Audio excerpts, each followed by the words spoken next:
Trumps beidzot spēr pirmo soli, lai pilnībā pārņemtu kontroli pār Kubu, nosūtot CIP direktoru Džonu Ratcliffu uz Havanu ar vēstījumu, kuru komunistiskais režīms nespēja ignorēt. Vai nu sala mainīsies būtiski, vai arī tā saskarsies ar pilnu Savienoto Valstu spiedienu pašā Amerikas pagalmā 2026. gada 16. maijā. Vizīte skaidri parādīja, ka Trumps neuztver Kubu kā vecu augstā kara simbolu, bet gan kā novājinātu bāzi, bez degvielas, bez ekonomiskā spēka, atkarīgi no naidīgiem sabiedrotajiem, un tagad spiesta vest sarunas ar Vašingtonu. Tikmēr vecā ģimene Castro atkal nonāk tēmēklī. Iespējamā apsūdzība pret Raulu Castro par 4 cilvēku nāvu uzbrukumā civilajiem lidaparātiem 1996. gadā palielina politisko ofensīvas svaru un parāda, ka Trumps pastiprina spiedienu uz Kubu no visām pusēm. Tieslietas, enerģētika, humānā palīdzība un reģionālā drošība. Režīms gadu desmitiem mēģināja izrādīt pretestību, bet tagad Havanā uzņem CIP vadītāju. Lūdz palīdzību, cenšas pierādīt, ka neapdraud Amerikas Savienotās Valstis un redz, kā Vašingtona uzņemas iniciatīvu gājienā, kas atklāja Kubas komunisma neveiksmi visagresīvākās valdības priekšā, kas cīnās pret diktatūrām rietumu puslodē. Es tev tūlīt visu to pastāstīšu. Tu vēlēsies abonēt kanālu, lai turpinātu būt labi informēts. Informācija reālaikā, augstākajā žurnālistikas kvalitātē, kāda jebkad redzēta. Uzticamības standarts Milsons Alves. Ratcliffs Havanā tikās ar amatpersonām, kas saistītas ar Kubas iekšlietu ministriju, kā arī ar personām, kas ir tuvu režīma izlūkošanas struktūrai. Misija tika veikta Trumpa vārdā laikā, kad Kuba saskarās ar degvielas trūkumu, elektroenerģijas pārāvumiem, spiedienu uz ielām un ārējā atbalsta zaudēšanu. Sala nevar turpināt darboties kā droša patvērumu vieta Savienoto Valstu pretiniekiem rietumu puslodē. Ratcliffs apsprieda izlūkošanas operācijas, ekonomisko stabilitāti un drošību. Amerikas valdība atvēra sadarbības durvis, taču padarīja šīs durvis atkarīgas no būtiskām pārmaiņām salas iekšienē.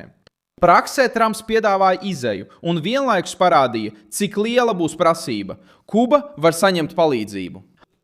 Tā var mēģināt atvieglot krīzi, bet tai būs jāatsakās no ASV ienaidnieku priekšposteņa lomas. Miguela Canela režīms šajās sarunās nonāk novājināts, jo sala vairs nav ekonomiski spēcīga, lai izaicinātu Vašingtonu, kā tas bija agrāk.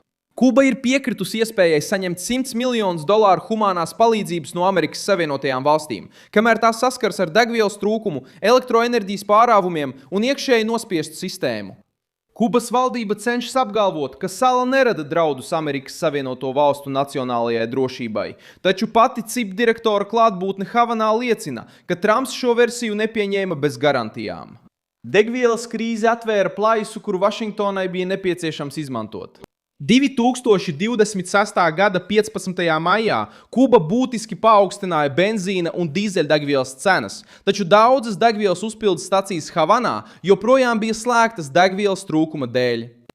Tomēr problēma nav tikai cenā. Problēma ir tā, ka režīms nespēja nodrošināt iedzīvotājiem enerģiju, transportu un normālu dzīvi.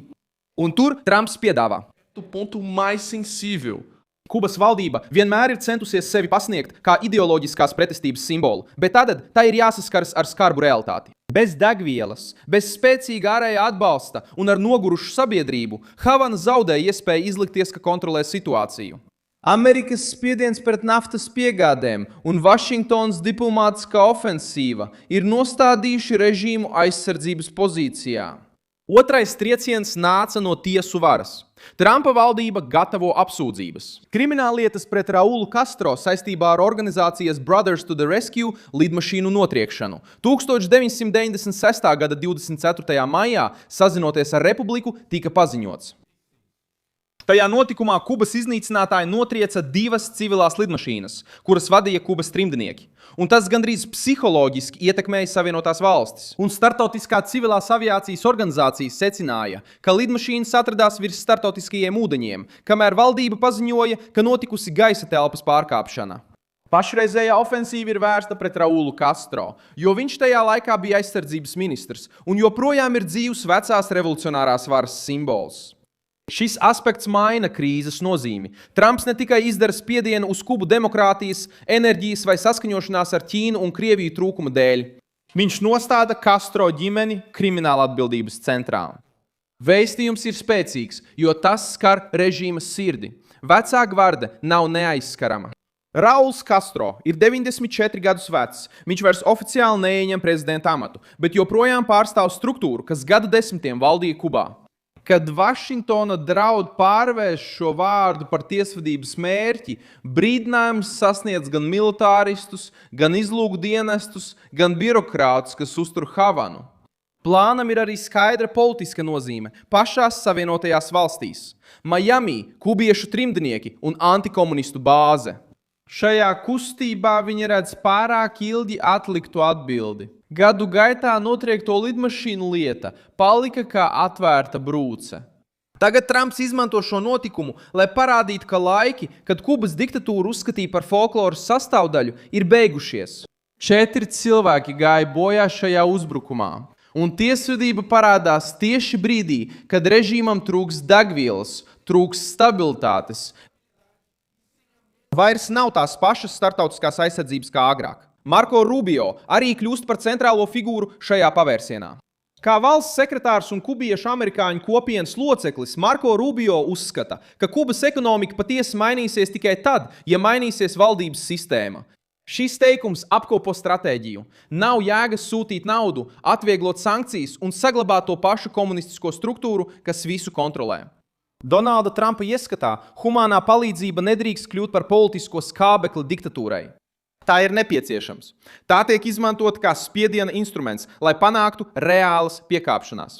Notikumi Havanā joprojām liecina, ka Donalds Trumps cenšas pastiprināt reģionālo spiedienu.